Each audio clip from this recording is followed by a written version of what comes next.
Victoire de Mercedes à Melbourne. Melbourne a tenu toutes ses promesses. Un week-end de Formule 1 complètement renversant. Une stratégie parfaite, une voiture au sommet et au final, Mercedes frappe très fort sur le Grand Prix d'Australie. Aujourd'hui, on revient sur la victoire magistrale de George Russell, pris par surprise par le départ exceptionnel de Leclerc, mais qui au final prend les devants et sur le doublé impressionnant de Mercedes qui marque peut-être une domination totale cette saison 2026. Comment Russell a-t-il réussi à contrôler la course? Qu'est-ce qui a permis à Mercedes de dominer sur le circuit d'Albert Park? Et surtout, est-ce le début du retour des flèches d'argent au sommet de la Formule 1? Installez-vous bien les amis parce qu'on va revivre les moments clés, les stratégies décisives et tout ce qu'il ne fallait pas rater dans ce Grand Prix d'Australie.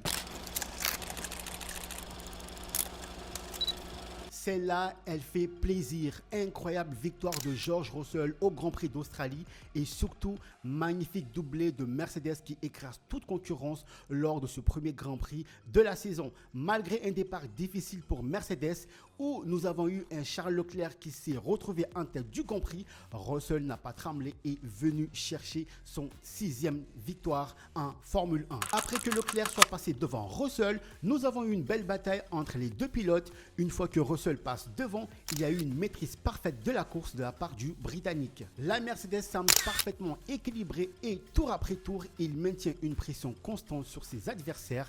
Derrière lui, son coéquipier fait également une course très solide, ce qui place rapidement Mercedes dans une position très idéale. Et ce week-end, Mercedes a été impeccable. Le timing des arrêts au stand est parfaitement exécuté. L'équipe anticipe les moments clés de la course et permet à Russell de ressortir en piste dans les meilleures conditions. Pendant que certaines équipes hésitent ou subissent la stratégie, Mercedes semble toujours avoir un coup d'avance. Magnifique victoire et magnifique doublé de la part de Mercedes. La vraie question maintenant, c'est la suivante. Est-ce que ce résultat marque le retour au sommet de Mercedes? Si la victoire confirme ce niveau de performance lors des prochaines courses, la lutte pour les victoires pourrait devenir beaucoup plus intéressante. Et pour George Russell, cette victoire renforce encore sa position parmi les pilotes les plus solides du plateau. Charles Leclerc termine sa course à la 3e place et Lewis Hamilton à la 4e place. Un très bon résultat pour l'équipe italienne, mais ils se sont complètement ratés sur la stratégie et perdent des gros points. Il y a un réel problème de ce côté et Ferrari doit proposer quelque chose de meilleur pour espérer gagner, car oui, aujourd'hui, malgré la victoire et la domination de Mercedes, une victoire de Ferrari aurait pu être possible. S'il passait au stand lors du VSC, nous aurons pu assister à une autre course. Ceci dit, Leclerc semble être content de sa 3e place.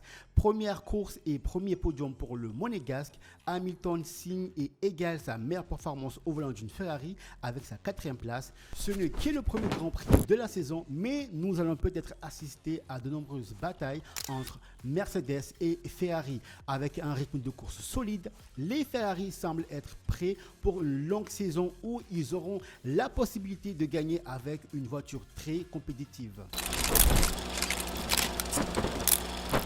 En bref, Lando Norris, champion en titre, termine sa course à la 5e place. Une course assez timide et discrète de la part du Britannique. Nous n'avons pas eu grand chose à voir aujourd'hui, mis à part une petite bataille entre lui et Verstappen. Concernant ce dernier, il a fait une belle remontée depuis sa 20e place pour terminer 6e. Oscar Piastri a fait une sortie de piste dans le taux de reconnaissance. Terrible résultat pour l'Australien qui court à domicile. C'est aussi la soupe à la grimace du côté de Hadjar, victime d'un problème moteur alors qu'il partait 3e au départ de ce Grand Prix.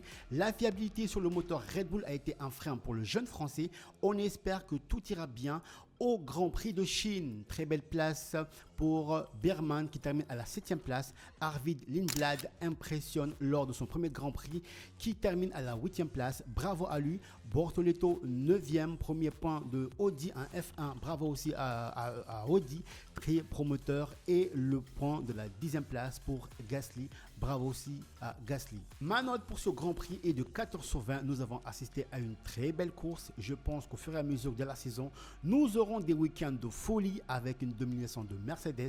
Ferrari qui a les armes pour rivaliser avec les flèches d'argent, McLaren qui doit se réveiller de son sommeil et Verstappen qui est attendu au tournant après ses nombreuses critiques. Nous arrivons à la fin de ce débrief du Grand Prix d'Australie. J'espère que vous avez aimé la vidéo. Je vous invite à vous abonner les gars, s'il vous plaît.